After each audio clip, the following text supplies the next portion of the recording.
Herkese iyi günler arkadaşlar, kanalımıza hoş geldiniz. Beden dili dersi alan Hande Erçel, sayfanın haberine göre Hande Erçel bir yıldır haftada 10 saat İbrahim Çelik ile çalışıyor.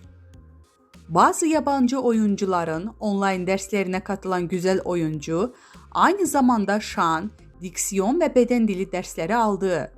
Günlerdir izleyicilerinin dilinden düşmeyen Erçel, yapılan yorumlarla ilgili sessiz kalmayı tercih ederken, dün akşam dikkat çeken bir paylaşım yaptı. Mart ayında Polygon'da ateş yaptığı anı paylaşan oyuncu, dizideki Leyla rolüne uzun zamandır hazırlandığı gözler önüne serdi. Öte yandan Erçel'e yönetmeni Bergüzar Korel ve Tolga Kareli'den destek mesajları gelmiştir.